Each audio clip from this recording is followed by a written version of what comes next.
اس video میں مضمون his first flight کو پڑھا جائے گا. ہز فرسٹ فلائٹ یعنی اس کی پہلی اڑان. اس مضمون کو لیام او فلیہٹی نے لکھا ہے. تو چلیے مل کر پڑھتے ہیں اور سمجھنے کی کوشش کرتے ہیں. آپ بھی ساتھ ساتھ پڑھیے. The young seagull was alone on his ledge. وہ نوعمر بگلا اپنی چٹان کے کنارے اکیلا موجود تھا. آگے پڑھتے ہیں. His two brothers and his sister had already flown away the day before. اس کے دو بھائی اور ایک بہن ایک روز پہلے ہی اڑ کر جا چکے تھے.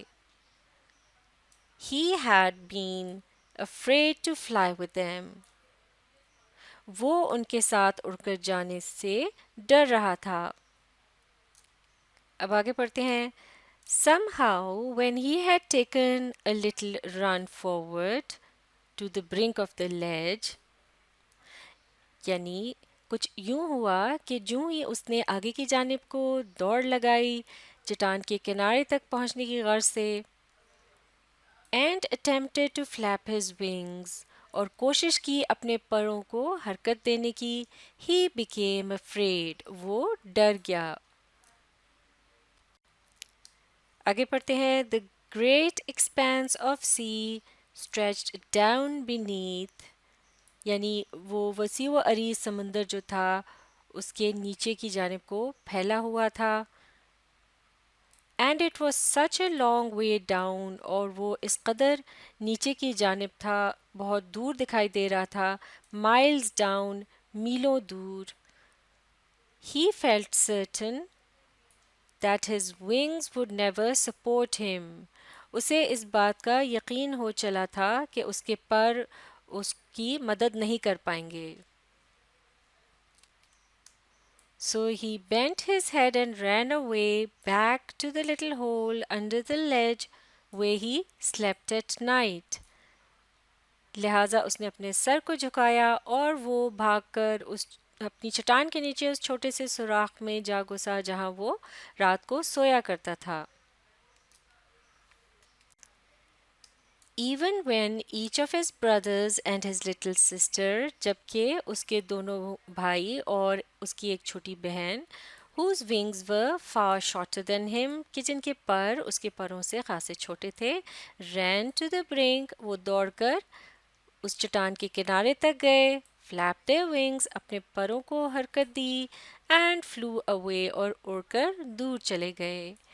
He failed to muster up courage to take that plunge which appeared to him so desperate.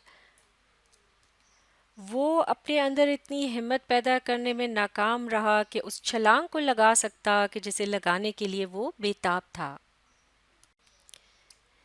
His father and mother had come around calling to him shrilly. اس کا باپ اور اس کی ماں اس کے قریب آ چکے تھے اور اس کو بلا رہے تھے خاصی سختی کے ساتھ.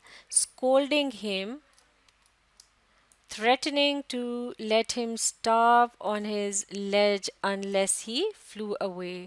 اور وہ اس کو ڈانٹ بھی رہے تھے اور اس کو ڈرا رہے تھے کہ وہ اس کو اسی چٹان پر بھوکا مرنے کے لیے چھوڑ دیں گے اگر اس نے ان کے ساتھ اڑنے کی کوشش نہ کی.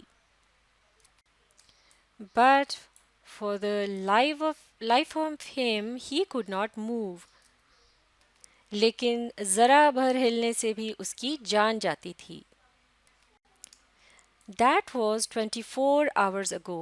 اس بات کو 24 گھنٹے ہو چلے تھے. Since then nobody had come near him. تب سے لے کر اب تک کوئی بھی اس کے قریب نہیں آیا تھا. The day before, ایک روز قبل, all day long, یعنی تمام دن, he had watched his parents flying about with his brothers and sister. وہ اپنے والدین کو اس کے بھائیوں اور بہن کے ساتھ اڑتا ہوا دیکھتا رہا تھا. Perfecting them in the art of flight, کہ جب کہ وہ کوشش کر رہے تھے پرواز کرنے یا اڑنے کے عمل کو بہتر بنانے کی. Teaching them how to skim the waves and how to dive for fish. اور وہ جو یعنی ان کے ماں باپ تھے ان بچوں کو سکھا رہے تھے کہ کس طرح سے لہروں کے اوپر سے گزرنا ہے اور مچھلی پکڑنے کے لیے غوطہ لگانا ہے. He had in fact seen his older brother catch his first herring and devour it. حتیٰ کہ اس نے اپنے بڑے بھائی کو اپنی پہلی ہیرنگ جو کہ ایک قسم کی مچھلی ہوتی ہے اس کو پکڑ کر چیر پھاڑ کرتے ہوئے بھی دیکھا، یعنی اسے کھاتے ہوئے دیکھا. آگے پڑھتے ہیں. اسٹینڈنگ آن اے راک، جبکہ اس کا بھائی ایک چٹان پر کھڑا تھا. while his parents circled around raising a proud cackle، جبکہ اس کے جو والدین تھے وہ اس کے گرد چکر لگا رہے تھے اور ساتھ ساتھ وہ فخر سے آوازیں لگا رہے تھے جیسا کہ پرندے خوشی کے موقع پر لگاتے ہیں. آگے پڑھتے ہیں. And all the morning the whole family had walked about on the big plateau midway down the opposite cliff.